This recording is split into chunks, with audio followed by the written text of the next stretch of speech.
काम करने वाली बहू को बाहर देर हो जाए तो सास कहती है, समाज क्या कहेगा। टाइम देख रहा है अर्नव, बहू का अता पता नहीं। अच्छे घरों की बहुएं देर रात को क्या घर आती अच्छी लगती हैं।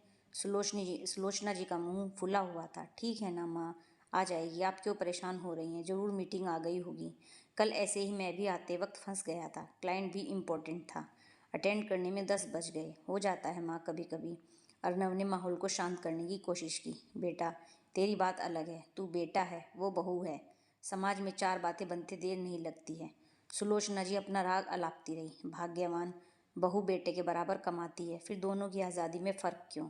जब काम की वजह से बेटे को देर हो तो ठीक, बहू को देर हो तो समाज क्या कहेगा? नारायण दास जी टीवी बंद कर बहू का पक्ष लेने लगे।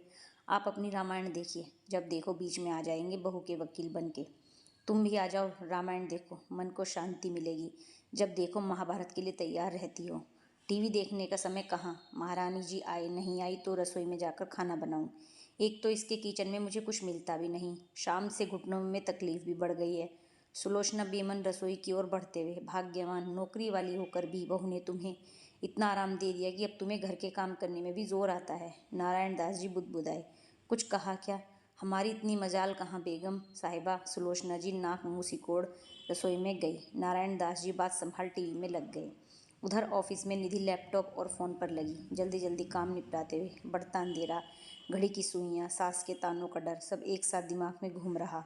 एक फ़ोन कर घर बता देती हूँ। अर्नव, अभी ऑफिस में सब लोग बैठे हैं। मुझे लगता है एनुअल रिपोर्ट बॉस की टेबल पर रखे बिना वो घर नहीं आने देंगे, सो मुझे लेट हो जाएगा। मम्मी जी गुस्सा कर रही होंगी।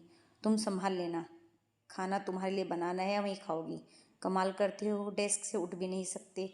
ये कॉल वॉशरूम से कर रही हूँ, तुम लोग खा लो। ऑफिस की कैब मुझे घर छोड़ देगी। क्या कहा महारानी ने? कब आ रही है? माँ, लेट हो जाएगा। बोलिए आप लोग खा लीजिए, पक्का ऑफिस में पार्टी होगी। बढ़िया डिनर करके आएगी मैडम। अच्छा, तुमसे नहीं हो रहा तो तुम खिचड़ी बना लो। खीरा टमाटर मुझे दे जाओ, सलाद मैं काट लेता हूँ।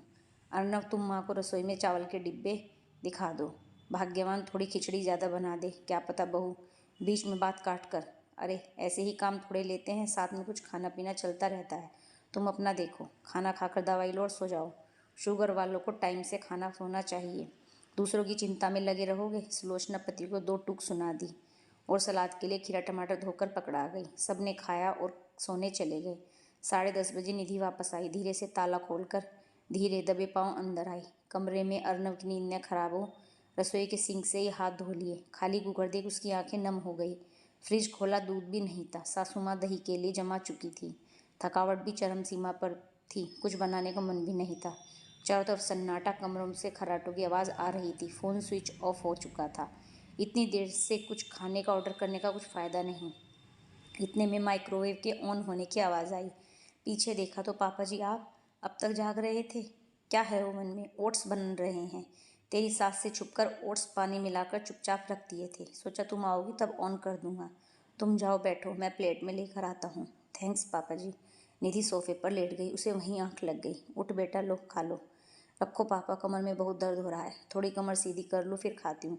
ससुर जी ने कुशन निधि के सिरहाने रख उसे थोड़ा उठकर खाने को कहा। निधि की थकावट देख ससुर जी अपने हाथों से खिलाने लगे। ससुर का प्यार देख निधि की आंखों से पानी बहने लगा। क्या हुआ बहू?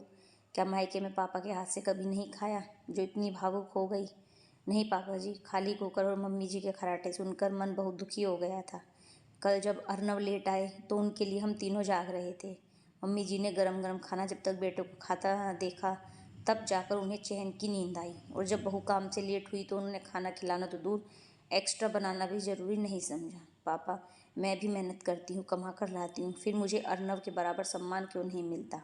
क्योंकि मैं बहू हूँ, पराई हूँ, उनका खून नहीं। इसलिए मेरा काम, मेरी थकावट, मेरी भूख उनके लिए मायने नहीं रखती। निधि की आंखों से आंसू के झरने बहने लगी। बहू, अब मैं तेरी सास के स्वभाव को तो मैं नहीं बदल सकता, पर तुमने भी तो वही किया जो सुलोचना जी करती हैं। मैंने क्या किया पापा जी? तुम्हें ऐतराज़ है कि सासू माँ बेटे बहू को बराबरी का दर्जा नहीं देती, तो तुमने भी तो सास ससुर को बराबर नहीं समझा। सास की बेरुखी का दुख मना रही हो, पर ये 60 साल का बुजुर्ग शुगर पेशेंट ससुर जाग रहा है, गरम गरम ओट्स हाथ से खिला रहा, उसकी कोई वैल्यू नहीं। निधि ने मुस्कुराकर पापा जी के पैर छुए, माफ़ी मांगी। नहीं पापा जी, मैं तो बड़ी भाग्यशाली हूँ जो आप जैसे ससुर जी मिले। मैं तो दुआ करती हूँ सब नौकरी पेशा बहुओं को आप जैसे ससुर मिले। ठीक ठीक है, ज़्यादा मस्का ना लगाओ, मुझे शुगर है। निधि के हंसने की आवाज़ सुनते ही अंदर से आवाज़ आई, ससुर बहू की पंचायत खत्म हो गई हो तो सो जाएं। नारायण दास जी ने मुंह पर उंगली रख निधि को चुपचाप जाकर सोने का इशारा किया। धन्यवाद दोस्तों।